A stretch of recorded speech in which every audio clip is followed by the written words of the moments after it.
Volspoed, episode 30. Maandagmiddag hoef Renier nie juis huiswerk te doen nie. Hy gaan môre skaars by die skool wees, dan klim hulle op die bussie, wat hulle na Craig se begrafnis gaan neem.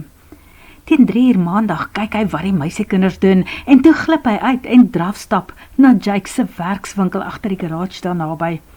Hulle het 3:30 'n afspraak met die man in wie se een stoorkamer hulle vir swart kar gaan omskep in Killer, die stampkar. Yes man, high five. Jake's lig 'n seepgladde oliebesmeerde bruin hand en Renier raak traag met syne daaraan. Woesie het gesê ons moet gaan rollbars en eisters haal by sy scrapyard ook, sê Jakes. Daar staan juis 'n klein bakkie, waarvan die agterste rollbar waarskynlik netjies binne in Killer sal pas. Cool, kan ons dit gaan oplaai? Vra Renier. Nee, kom ons gaan praat net eers met Colin, die eienaar van die stoorkamer waar die kar mos nou staan. Hy wil ons eers sien. Gister was Sondag, die ou en sy gesin was weg om iewers te gaan eet. 'n rib special. Jakes was nie hande nie. Hy vee sy hande af aan 'n handekrol en toe ry hulle. Vandag staan Colin vir hulle in wag en toe Jakes en Renier inry, is hy by hulle. Dis nie net sommer Colin vir hom nie, sien Renier. Hierdie man is 'n oom, toe die man rondom hom stap en hom op en af kyk. So dit is die racing genius waarvan jy my vertel het, Jakes, vra hy. Maar wat help het as ons die kar op jazz en hulle sal hom nie laat jaag nie? Hy lyk nog net soos die kind wat hy is, 14 jaar oud. Sal jou pa 'n vrywaringsvorm vir jou teken? Nee oom, hy sal nie. Colin praat met gesag en dwing respek af. Nie die soort man vir wie jy jok nie. Hy is die titel van oom waardig. Wel, sy pa sal hom eerder doodslaan as om hom te laat doodgaan in 'n karreses, bevestig Jakes ook. Maar sy pa weet glad nie hoe goed hierdie seentjie van hom is nie. Colin vryf sy ken. En dit sal ek ook baie graag wil sien. Dan laat hy klim en ry, beduie Jakes, en met die afstand van die huis na die hek, na die stoor met sy oë. Nee man, nie hier nie. Ek het nie 'n kontak met 'n vleiswa om karkasse weg te ry nie. Spot die man, dit was net 'n grappie. Wel, ek gaan in die volgende butchers op my hem ry met hierdie einste prefekkie, verseker Renier hom, en dit is nie 'n grap nie. Wel, hoe gaan jy dit doen? Het jy 'n vervalste ID? Vra Colin. Jakes antwoord die vraag. Nee, ons werk nog aan 'n plan. Ek het iets in my agterkop beet. Iewers is daar 'n loophole wat ons kan regkry om die man te help. Hierdie Renier wat jy hier voor jou sien is fearless. Fearless of dangerous, wonder Colin. Renier kry net die gevoel dat hy vandag hier aan sy toekoms moet werk. Daarom smeek hy amper toe hy begin verduidelik. Kyk oom Colin, my neef in Amerika jaag al vandat hy 10 jaar oud is met go-karts. Ek het daardie fase ongelukkig in my lewe moes mis, want soos Jakes reeds genoem het, my pa wil en sal my nie help nie. Hy wil niks weet van die loopbaan wat ek vir myself gekies het nie. Colin draai sy kop skeef en toe knik hy. Loopbaan, ja, mooi woord. Racing is nogal 'n loopbaan, 'n roeping. Maar hierdie roeping kies jou en dis nie andersom nie. Ek weet self, as die stroom jou vat, is daar geen ander job op aarde wat goed genoeg is nie. Ek het self gery op my tyd. Uiteindelik iemand wat verstaan, is so oom, so ek moet so gou as moontlik begin jaag, sodat ek in die ding kan kom en kan inbly, veral na my agterstand, omdat ek die go-karts gemis het. So ek sal enigiets ry, midgets, padkarre, formulekarre, BMW's, maar vereers wil ek hierdie Ford regkry, om my voet ergens in 'n deur te kry, sommer hier by my hem. Ek is dit aan my sponsors verskuldig. En my neef het gesê, as ek my merk maak hier in Suid-Afrika, sal hulle my help om by NASCAR en al die ander plekke in Amerika ook in te kom. Colin lyk geamuseerd. Jou sponsors. Nou wie is hulle? Jake's Master Mechanics, Woosie's Car Cemetery en Siska Schultz Graphic Artist. Ryg Reneer hulle uit. Ek sien, merk Colin op. Jake's se getuigskrif het ook nog 'n paar sinne wat hy wil byvoeg. Jessie ou Colin, jy moet hierdie ouetjie sien jaag met hierdie swart kar. Hy het 'n natuurlike talent. En nog iets wat ek vir jou moet sê, is hy hou die rekord by die arcade in daai simulator daar. Simulator en die ware Jakob, daai goed verskil soos dag by nag. Not the real McCoy. Maak Colin dit af. Julle weet seker van die open day by Swartkops op Woensdae, waar jy met 'n Formule V om die baan kan jaag. Of het julle nog nooit daarvan gehoor nie? Jessie oom ek het, en ja, ek sal my oogtande gee om so kar te kan gaan uittoets, maar my pa sal nooit papiere daarvoor teken nie. Erken Reneer. Natuurlik hou hy Swartkops en al die ander plekke se bladsye op Facebook dop. Hy is bewus van dit alles. Wel, miskien kan ek jou help met iets, want ek is nou self nuuskierig om te sien hoe jy jaag en hoeveel talent jy regtig het. Kan jy een of ander Woensdag, 'n dag van die skool af wegbly? Hierdie Woensdag miskien? Jessie oom, ja, absoluut, baie maklik. As dit nodig is, kan hy al klaar begin redes uitdink om van die skool af weg te bly. Hy weet net dat een van hulle nie sal wees om vir oom Christo 'n doktersbriefie te vra nie, maar 'n plan sal hy maak, een wat hy met niemand kan of mag bespreek nie. Wel, en het jy 'n volgesig helmet om saam te bring? En wat van 'n soort renjaagpak? Het jy 'n racing suit? Ek het een oom. 'n tweedehandse een in 'n baie goeie toestand. Dit was op 'n stadium geadverteer. Toe koop Reneer dit en Courier Guy lewer dit by sy huis af. Daai pak was baie te groot 'n jaar gelede toe hy dit gekoop het, maar hy het dit toevallig gisteraand weer aangepas en nou sit dit darm 'n bietjie beter. Miskien het hy 'n bietjie gerek in lengte. Hy wens net hy kan 'n bietjie in wyte ook bykry. Vet is nie goed nie, maar te maar is ook baie moeilik om te hanteer. En wat van racing skoene? Vra Colin. Ek het tekkies wat nie te veel glewe het nie, oom. Dit kan nogal werk. Ek sien, okay. Wel, hulle verkoop in elk geval tweedehandse klere en toerusting daar by 'n winkel in Swartkops. Het jy 'n paar rand tot jou beskikking as jy dalk iets moet koop of voor moet betaal? Reneer maak 'n gebaar met sy hand. Ek het nog 'n paar rand in my rekening oor, nadat ek die Ford afbetaal het, oom. Wel, ek sal probeer om die meeste van die koste vir jou gedek te kry, maar ek is nie self die Rockefeller nie, glimlag Colin. Is jy seker dit sal reg wees as ons dit kan reël vir hierdie Woensdag al? Ja, asseblief oom, ek sal 'n plan maak. Wag eers, keer Jakes.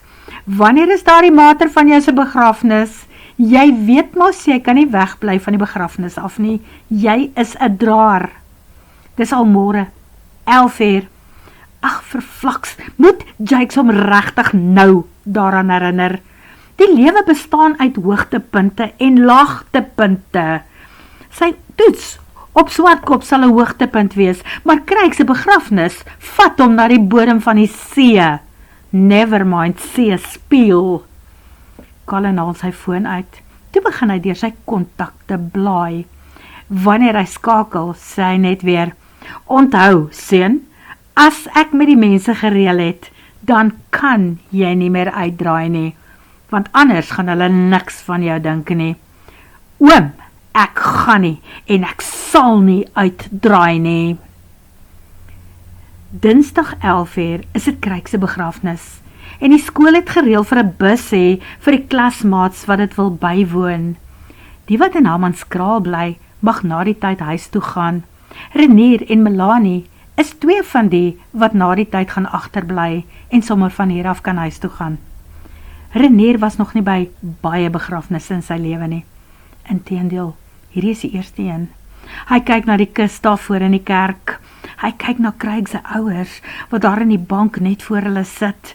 Hy kyk na Craig se foto op die blaadjie, en wens net dat dit alles asseblief moet verby wees.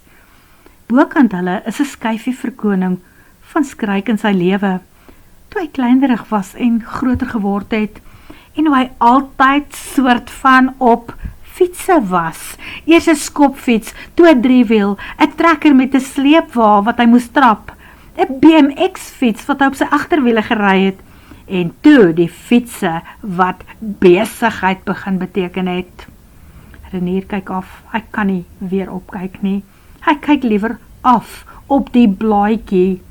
Hy blaai deur, en agterin staan die name van die draers.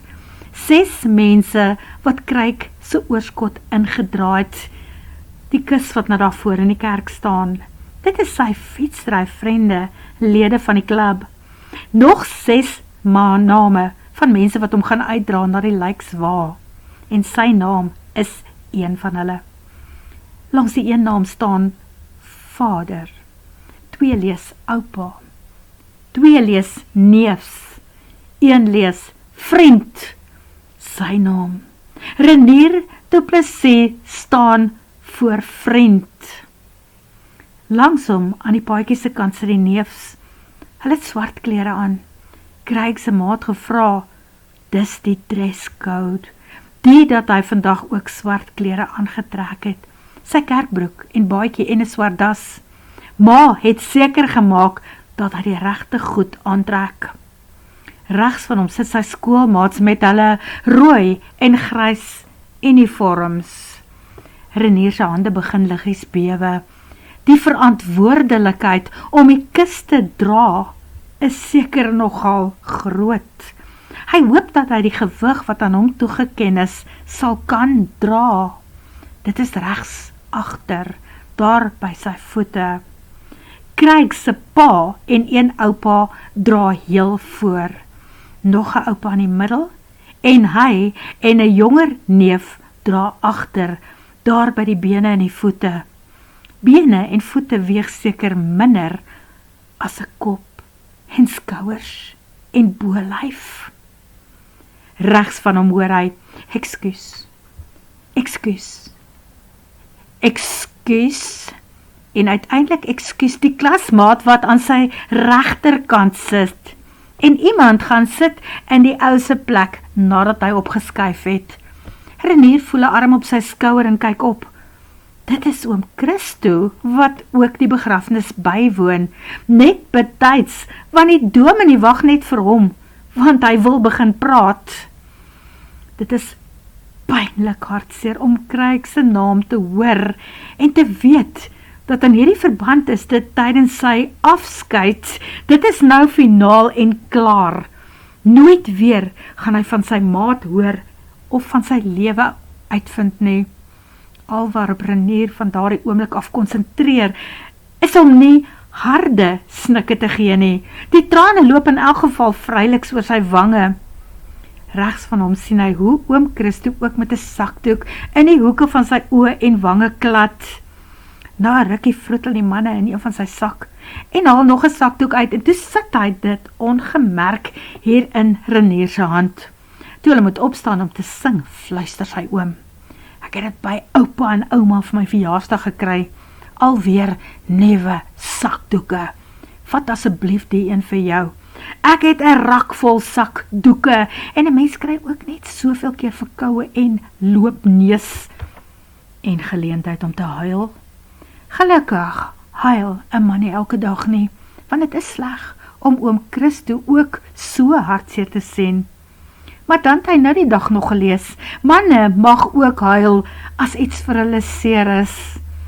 Hy moet onthou dat oom Christo miskien al vir 'n lang tyd 'n groot mens is, Maar hy het mos verkryk die afgelope 7 jaar saam met hom wat René sien speel en groot word. Van Vrydag af al sien hy duidelik dat oom Christo nie van klip gemaak is nie. Hy het ook 'n binneste. Wanneer die draers geroep word, staan René dapper op, saam met die neefs. Hy neem sy plek in en byt op sy tande. En toe steek hy sy hande uit en tel die kus op. En dit is makliker as wat hy gedink het. Hulle het gesê, linkervoet eerste. Kyk waar die man voor jou sy voete neersit. En daarna ry die wa weg met Craig se liggaam. Wanneer René omdraai, sien hy dat oom Christo nog steeds daar staan en wag. Hulle drink saam met die res van die mense tee en eet van die broodjies en eetgoed wat daar is. Melanie kom staan op 'n stadium naby hulle en oom Christo vra hoe sy by die huis gaan kom. Melanie antwoord dat sy vir die bestuurder van die sprinterbussie waarmee hulle van die skool af aangery is, gevra het om haar by Villa Schultz af te laai. Haar tas is nog in die bus. Nou maar reg, so jy's geholpe. Waar is jou skooltas, René? Vra oom Christo. Ek het dit in die kerk se portaal gelos. Ek het gedink ek stap sommer van hier af huis toe, sê René. Nee, jy gaan dit glad nie doen nie. Ek vat jou huis toe, antwoord sy oom. Terug by die huis wag Male in. Sy sou seker ook begrafnis toe gegaan het, as sy net kon kar bestuur. Haar groen oë swem in die trane, toe sy sympatiek vir hom vra. Hoe was dit vir jou, René? Nie maklik nie, antwoord hy. En toe gaan daar vir hom 'n lig op. Hy en Craig het altyd vir mekaar geskerm en planne gemaak. Opgekom vir mekaar, gecover, roukol vir mekaar uitgeroep. Hy draai na sy oom toe. Oom Christo, ek voel nie baie lekker nie. Hierdie ding van Craig vang my vreeslik. Kan ek asseblief 'n briefie kry om môre by die huis te bly? Asseblief, oom Christo. Oom Christo kyk na ma. Hy soek die antwoord daar. Ma sê, ag, jene, ja, doen dit asseblief maar, Christo. Dit is nou as daar nie toets en goed is wat jy môre moet skryf nie, René. Of is daar? Nee, ma, niks belangrik nie. Die toets is mos nou eers weer verby. Ons skryf aan die einde van die kwartaal eksamen. Dit is nie asof hy elke begrafnis van sterfgevalle wat op sy pad gebeur, bywoon nie. Maar dit is darm René se vriend Craig. En Christo weet dat dit die eerste werklike naby mens is wat sy neefie verloor het. Die dat hy vroeg by die kliniek ingestap het en gewaarsku het dat hy teen 10:30 gaan uitglip om 'n begrafnis by te woon. En amper was hy laat, want Gwen stuur toe nog 10:30 die laaste pasiënt vir hom aan. Gelukkig het een van Eldekai se vroue dokters dit gesien en kom oorneem. Slekker dat daar nou mense is wat vir mekaar kan uitkyk by die kliniek. Hy voel of hy deel is van 'n span. Hy skryf vir René sy briefie en daarna ry hy terug. Dinge is besig om vinnig te verander. Hy gaan nie onmiddellik terug kliniek toe nie. Hy ry eers na die hospitaalgebou hier agter, wat nou in 'n muurnes verander het. Daar is bouinspekteurs wat alles nagaan, maar Udo en Eldekai hou self hulle vingers op die pols. Dinge gebeur ook vinnig nou daar by die kliniek. Soos gister, wat maandag is, die dag na Christus se verjaarsdag, was daar vir die eerste keer in 7 jaar groot platters met eetgoed by die tee oor middagete. En die rede daarvoor, Christus se 44ste verjaarsdag die vorige dag. Hy was nie van plan om iets aan sy verjaarsdag te doen nie, maar danksy sy familie en gister sy nuwe baase en die personeel by die kliniek, is hy nou deeglik bewus van sy verjaarsdag en die moontlikheid van sterfte en vooruitsig, soos wat almal mos voorspel, dat hy blykbaar nie sy 45ste verjaarsdag gaan sien as hy so aanhou om met die wit en rooi kar te jaag nie. Dit is nie asof hy by gelowig is nie, hy ry in elk geval dikwels met die Land Rover ook, maar vandag is hy toevallig met die wit en rooi kar hier. Hy stop voor die gebou op dieselfde oomblik waarop Ildekay en Oudo ook daar aankom met die man se strykyster, 'n besadigde ouer model X5 BMW. Hulle kom eers haastig na Christo aan en vra, hoe was die begrafnis? Wat 'n vraag is dit? Soos 'n begrafnis, antwoord hy, eindeloos hartseer. Ja, soos maar oral in die wêreld. Sal ons instap? Vra Oudo.